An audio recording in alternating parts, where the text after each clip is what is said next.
you have a negative opinion about yourself, if you struggle with confidence, this is a program for you. Today we're going to be doing QA. This is day 12 of Mindset Reset.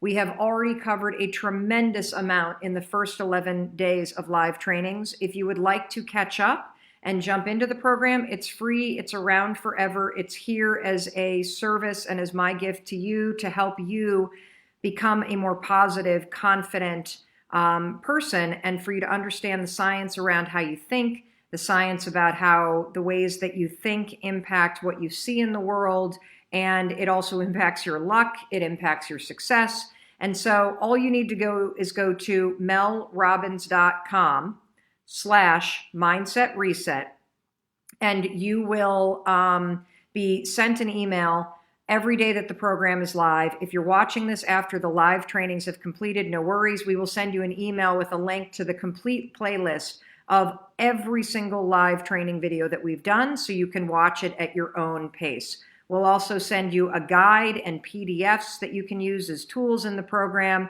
And if you haven't signed up yet, tomorrow we start Anxiety Week. So day 13 begins literally almost 10 days of live training around anxiety. And this is going to be game-changing, life-changing material. So make sure that you check out the training starting on day 13. Today we're going to be doing Q&A. Okay, and Q&A, we've taken these questions from the questions that you've been submitting all week. If you have a question right now, my team is monitoring the comments. Just put your questions in the comments and of this broadcast, and the team will monitor them. And if we see your question and it's one that a lot of people are asking, you better believe that we will answer it today. So let's jump into the Q&A.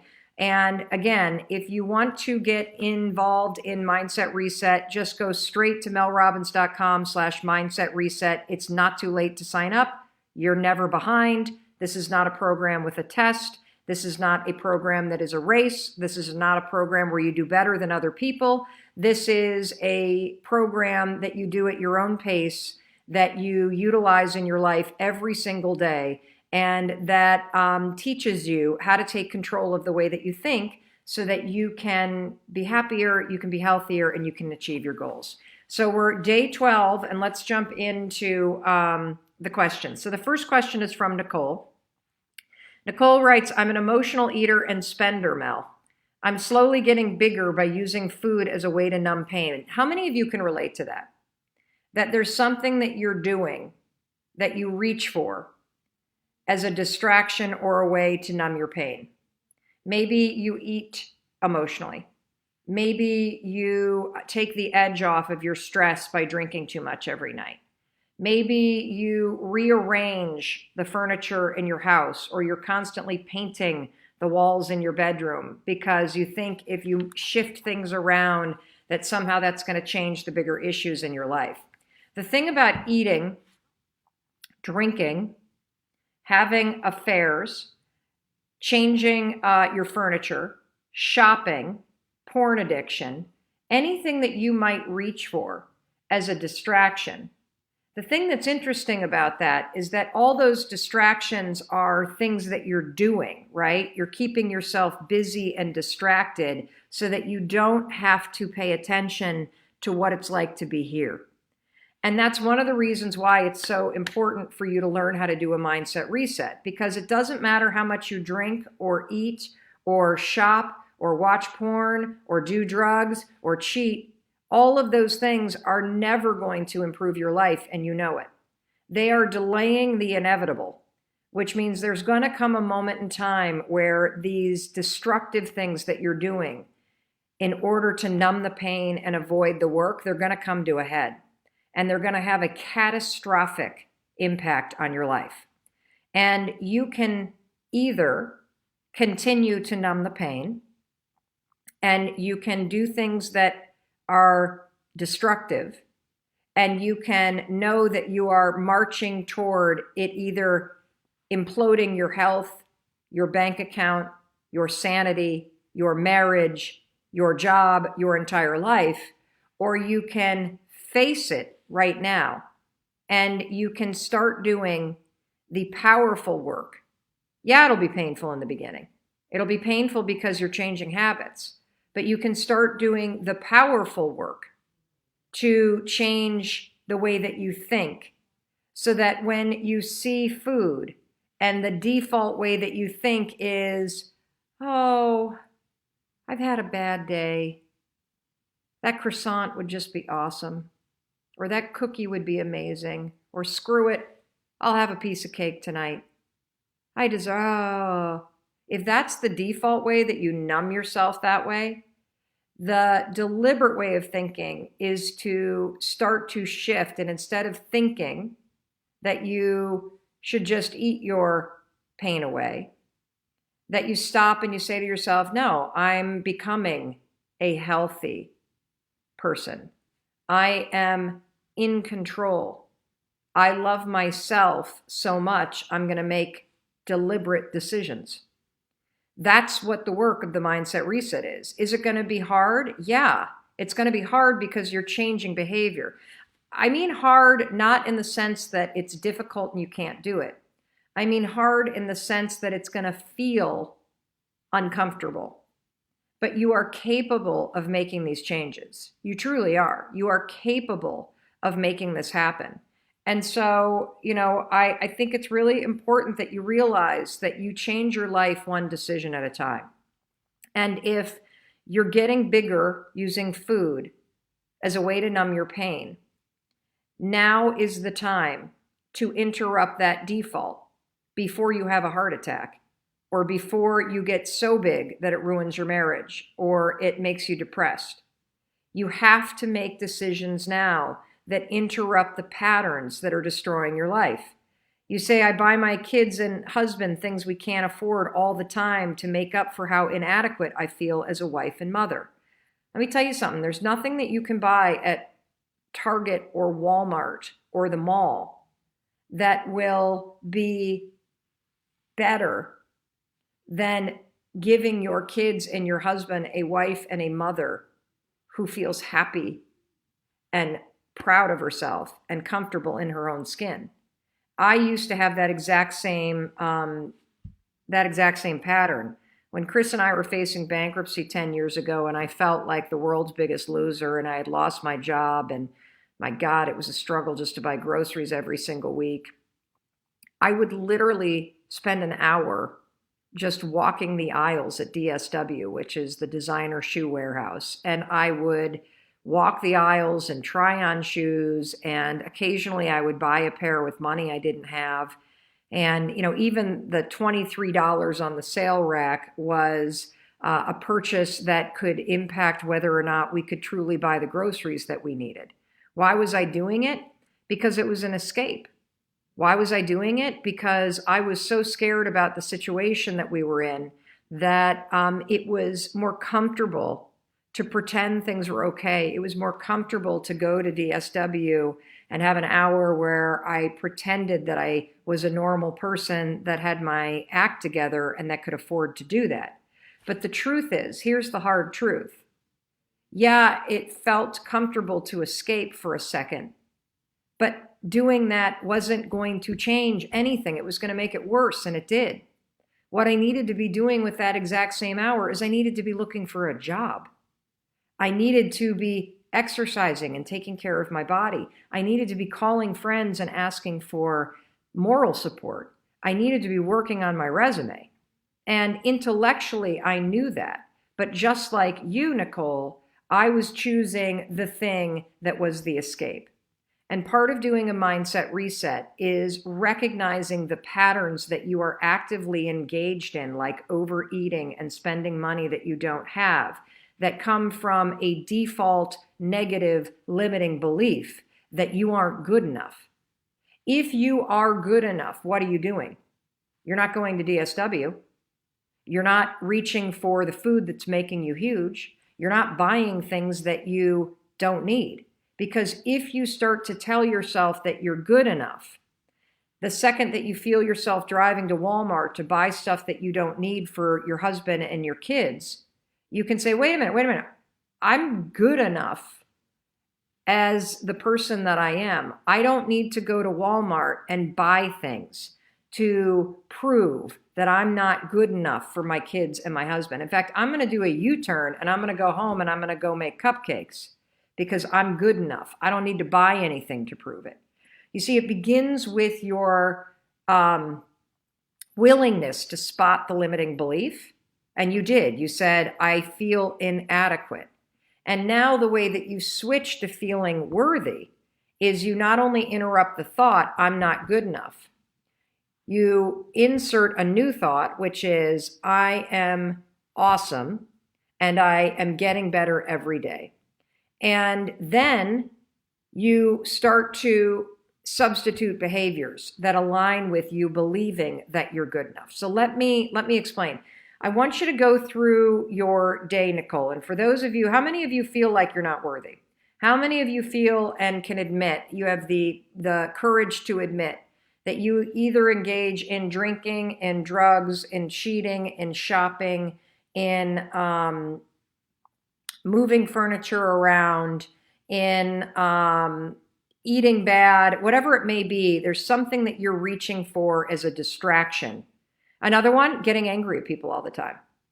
Like that you're the kind of person that gets triggered so easily that you get angry. It's always everybody else's fault. It's always everybody else's fault. Like that's another form of distraction, everyone, is when you constantly think other people are to blame.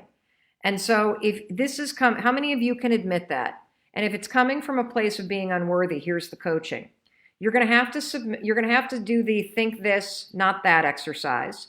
And Danielle and Mandy, who are producing this with me, can you please tell me what day we covered that so that we can tell you what day video to go back and watch, how you think this right now, the limiting belief, I'm not worthy. And we want to substitute you to think that I am doing the best I can. I'm awesome at being a mom. I am worthy of my husband and my children's love just as I am. That's an example of the kind of thing you can substitute. Then here's what I want you to do, Nicole, and every one of you that has this issue, you engage in behaviors that prove that you don't think you're good enough. January 4th was the live training on how you think this, not that, okay? So just go to either melrobbins.com/mindset reset. You'll get a link to all of them, or go to our YouTube channel and look at the training from January 4th, okay? So I want you to make a list of all the things that you do when you feel unworthy, okay? This is called if-then planning, and it is proven by science when you create an if-then plan. If I feel this, then I'm going to do that. You're 67% more likely to actually follow through on the plan if you have pre-made your plan. So Nicole, and every one of you that feels unworthy and you're doing stuff that you know is sabotaging your health, your success, your marriage, everything, I want you to go through your day and identify all the things that you do when you don't feel good enough. All the self-sabotaging behavior. Now I want you to create an if-then plan. If I feel myself reaching for the crappy food, then I'm going to do this instead. I'm going to walk out of the kitchen. I'm going to pop a piece of gum in my mouth. I'm going to say, I'm worthy. I don't need this scoop of ice cream. Then do that for all your triggers. And now it's going to be a mindset reset. Remember, it's a process, not an event. When you catch yourself driving to Walmart or DSW, whoa, here I go. If I catch myself driving to DSW, then I'm going to turn the car around and I'm going to call a friend on my way back home. That's what I'm going to do. And you'll be shocked at how it works when you have a plan in place to interrupt the self-sabotaging behavior and insert something that's positive. All right, Julia, we're getting a lot of these questions. What do I do when I don't know my dreams and therefore I cannot visualize them? We did a training on visualization. I believe it was January 1st. We're changing the title on YouTube and Facebook to make sure that you know that it's about visualization. Mandy and Danielle, will you give me a thumbs up if you got that request and if that is in motion today? I believe it is January 1st. And rewatch the visualization training.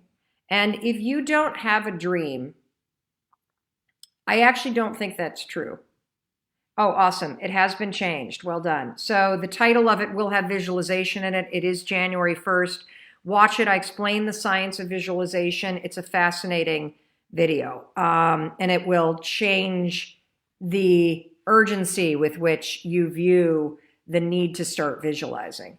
So I don't believe that you don't know your dreams.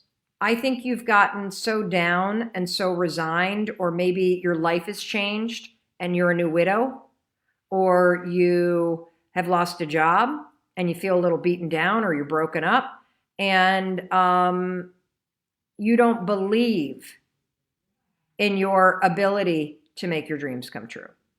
So I'm going to give you a couple prompts. What's one place that you've always wanted to travel? That is something that you can visualize. Visualize what you would do, where you would go. I did that for my trip to Tanzania for almost 10 years. For almost 10 years, I literally would visualize spending my 50th birthday with my family in Tanzania on safari and being able to write the check. So think about a place you've always wanted to travel. Another thing that you could do is think about what your life would look like if you were proud of how healthy you are. What would you be eating? Who would you be hanging out with? What would you be doing? Another way that you can jumpstart visualization is you can think about somebody's life that you admire and insert yourself into it and start visualizing yourself doing that. You can, if you're like Nicole, and every one of you that raised your hand and said, yeah, I have limiting beliefs, and so I do this sabotaging behavior, you can use visualization to simply visualize what it would look like to have a day where you are completely in control of your decisions. What does it look like when you wake up? What do you feel when you wake up? What do you eat for breakfast? What are you doing in the middle of the day? Who are you hanging out with? What are you doing at night that energizes you, that makes you happy? Visualize yourself going to bed, feeling proud of what you did. And maybe it's just that today you didn't buy anything you didn't need. Today you didn't veer off of the eating program that you are following so you can become a healthy eater. Today you interrupted every single negative thought. It doesn't have to be something massive. It can just be that you made it through the day in a way that makes you feel empowered. That's how I would jumpstart it. Because the thing about visualization, everybody, is these are new skills. It's like learning how to do a cartwheel for the first time. You're not going to master it in the beginning. You don't have to do 50 cartwheels in a row. You're learning the fundamentals and the science behind it. And if you go back to January 1st and you watch the video about the two-step process, you visualize it very specifically, and you allow yourself to feel the positive emotions of happiness, of pride, of feeling satisfied with what you've done. You allow that emotion to go through your body as you're visualizing yourself going through your day, or you're visualizing yourself on safari, or you're visualizing your first book being completed. That is the science behind it. And so you're practicing it as a skill. And look, you may visualize something for a week and then be like, you know what? I don't want to visualize that anymore. I want to visualize something else. Here's an anonymous email, but we have gotten this a ton. I absolutely love this topic because I can relate to it. And oh my gosh, we just got this one too. The Laughing Foodie just answered this. We got this a bunch, anonymous emails. We got it in comments in a million different ways. I started the Mindset Reset program and whoa, I realized what a toxic person I am. Ew. Don't you hate it when that happens? I know I do. Part of the biggest transformation that I have experienced is realizing that it's not them, it's me. I'm the issue. That my thoughts are negative.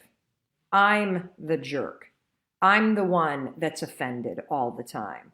I'm the one with thin skin. I'm the one that needs to be the center of attention. And it's not an easy thing to It's not an easy thing to see, and it's not a fun thing to see, and it's a very important, critical even thing to see about yourself. And the reason why is a lot of us are toxic because we are carrying around a lot of pain. You might be toxic because you were raised in a household by parents of a different generation who just were cold. Maybe they were judgy. You don't have to have faced direct abuse in your life to have internalized a lack of affection or a lack of love or a toxicity in your household. And so one of the first things that you need to do is own it, which you are doing by saying, I'm the toxic one.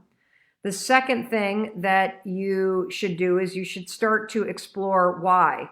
What happened to you that made you a cold person? What happened to you that made you so insecure in relationships with other people that you engage in toxic behavior?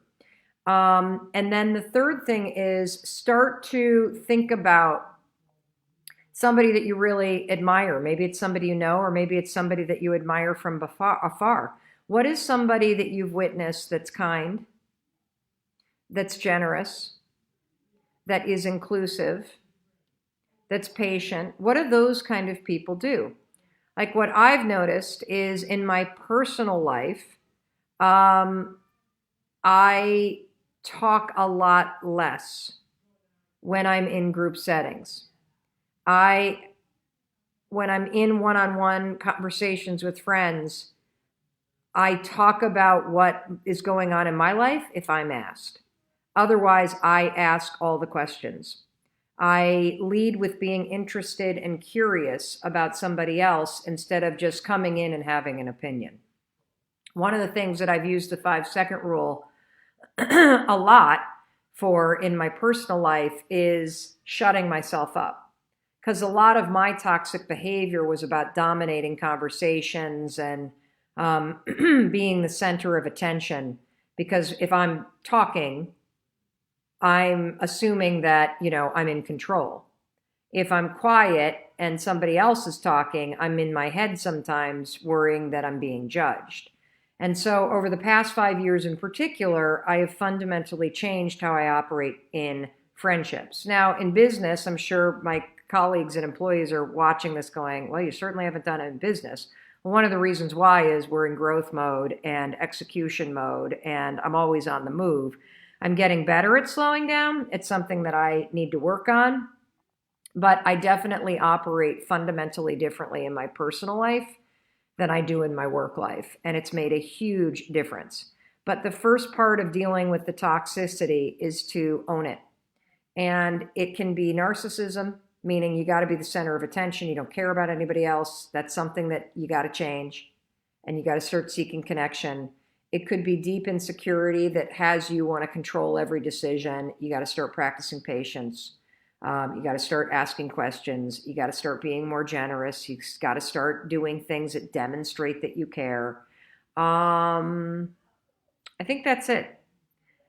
This program definitely, specifically this email said, can the program be for somebody who's toxic? Absolutely. That's why you need a mindset reset. If you're realizing that your own behavior is so toxic, it's impacting your ability to connect with people, get to work on this, because this is something that you can absolutely turn around. We got a question, and we've gotten this a couple times, about how you're feeling very energized now that you are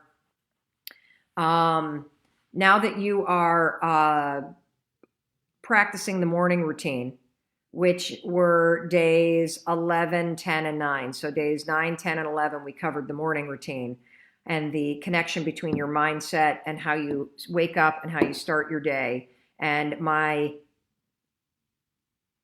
almost said imploring. I think that is the right word. Me imploring my urgency around the notion that your dreams deserve 10 minutes and you need to develop a morning routine that supports you always waking up before you look at your phone and putting the first 10 minutes of the day toward your dreams, toward your mindset.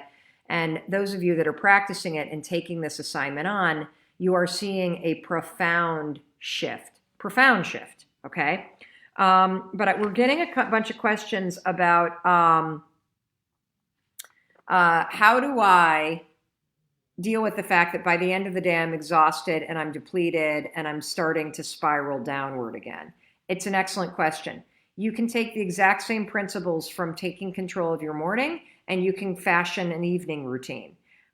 Evening routines are very powerful because they start setting you up for the following day. Your evening routine might be having a particular time before you're going to go to sleep that you put your phone away.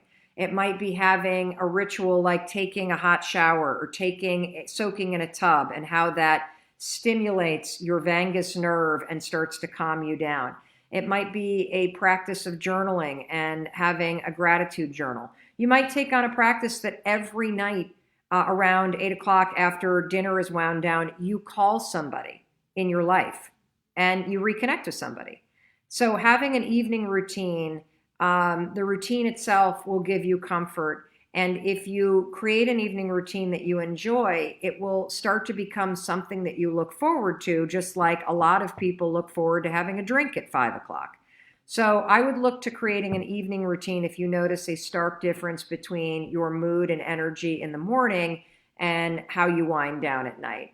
So Roy Plummer says, Mel, was it always easy to call yourself out on your own stuff? No. No. I would say for the first 42 years of my life, definitely not. And to the extent I did call myself out on it, it wasn't with a deeper commitment to actually changing. The fascinating thing about being transparent about the bad stuff that you do is that it makes life so much easier. When I started to really explore what happened to me as a kid, and in particular, how being sexually abused in the 4th grade, it was just one incident. It was an older kid. It wasn't a relative. It wasn't something that was ongoing. It was more confusing at the time than it was upsetting.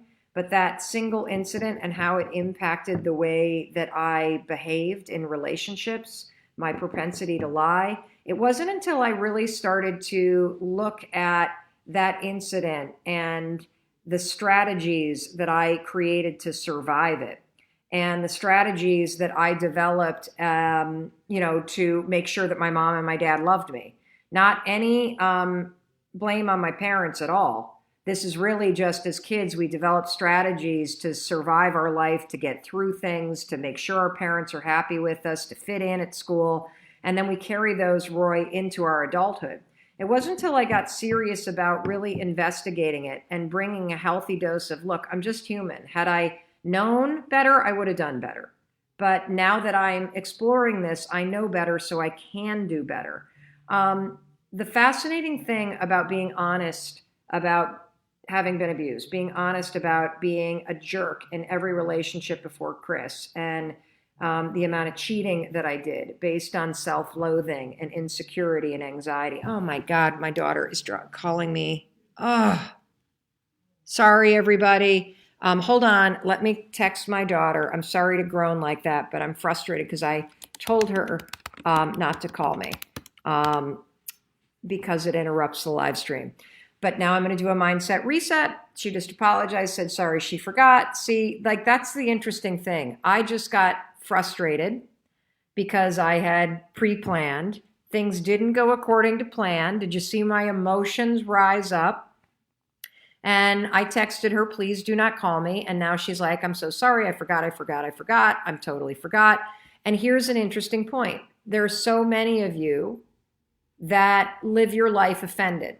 Somebody at work asks you a question and you know what you interpret? What, do you think I'm an idiot? Or, you make it about you. And that's what I just did. Instead of just kind of being able to go through life and not get so triggered. She forgot. That's all that happened. Maybe the colleague's trying to help you and didn't know. That's all that happened. And we get ourselves so wound up because of our own past stories that you don't have to live like that. Now, that situation, by the way, in my old life, Roy, it probably would have bothered me for an hour. Do you see how you can diffuse something when you're self-aware that quickly? And it makes your life so much easier. Nobody's ever going to be perfect. You're going to have moments where you're triggered. There are going to be things that you have to learn that you're going to be new at. It doesn't mean you're an idiot. It doesn't mean that you're not worthy. That's the nature of life. It's the nature of work. As things change, you're going to have to change and learn new skills. I'm so present to this right now because with this new daytime talk show that's launching, and for those of you that don't know, I landed a syndicated daytime talk show that will start airing in the fall of next year, and it is requiring something different of me. It is requiring new skills. It is requiring that I be a different kind of leader. It's requiring that emotionally I operate differently. And so I'm going through a lot of changes. Hold on. I take the pumpkin bread out. I just realized and can hear, because this training has gone on a lot longer than I expected it to, that the pumpkin bread is now burning in the oven. Pumpkin bread out of the oven. So I am texting my son to take it out. I've got about 5 more minutes before I've got to wrap this up. So if you've got any more last minute questions, throw them into the comments and we will get to them. And I'm really excited because tomorrow we start digging into a topic that's near and dear to my heart. We're going to spend an entire week, maybe even longer, talking about anxiety and giving you tools to help you deal with anxiety. Oh, I love this question. My youngest just left the nest last night. I'm day 1 of empty nesting. How do I figure out what my project or plan should be when I have no idea where to start? Here's the interesting thing. Having no idea where to start is never an excuse not to start somewhere. So for my perfectionists who I love out there, who think there's a right way to do this, give that up. You can start anywhere you want. So if you're an empty nester and you're creating a whole new life, just start with what's one thing you're curious about exploring? Just one. What's one class you've always wished you could take? What's one subject matter you've always wanted to learn more about? What's one charity that you've always thought you should volunteer at? And then move from thinking about it to taking action and doing it. Go from being a looker to a booker. Instead of thinking about volunteering, sign up to volunteer once. Sign up for one online class. Sign up for one cooking class. Sign up for one bridge class. Make one meeting with one friend to start talking about the next chapter of your life. Buy one book about second acts and just get started.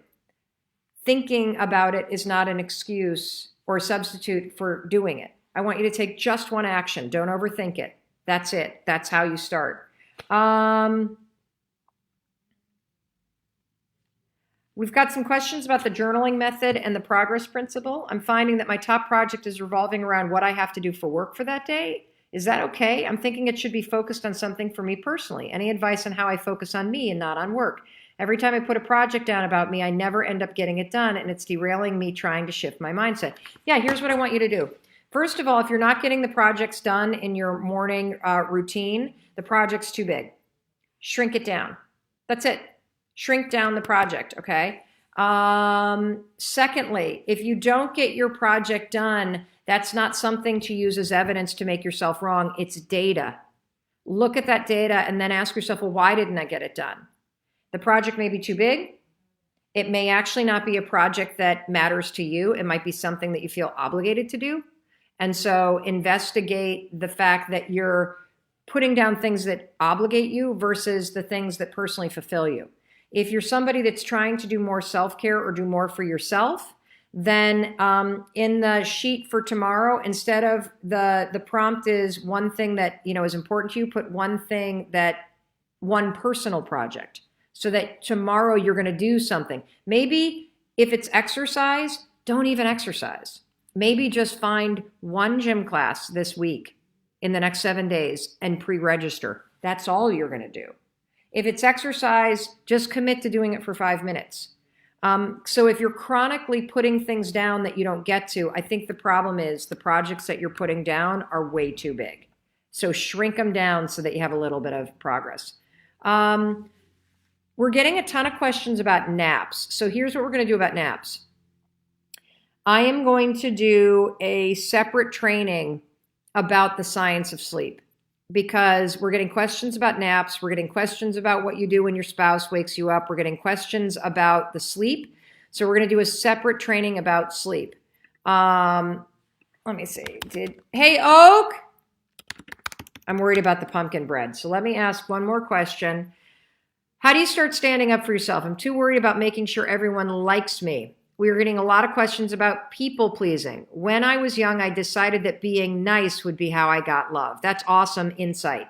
How many of you felt like if you're nice, that's how you get along with people? Awesome, awesome, awesome insight. So here's the thing that you need to understand, Angie. There's a difference between how you say something and what you're saying. You can say the most tough, in-your-face thing in a very nice and supporting way. So what you need to start to work on, Angie, is those moments where, out of concern for being liked, you change what you're saying, the content of it. People-pleasing is a problem when you start lying, withholding, and changing what you actually want to say because you're afraid people are going to judge the content. What I want you to become a master of is saying what you mean, but saying it in a way that still aligns with your values. So that's the skill you want to practice. And so try that, okay?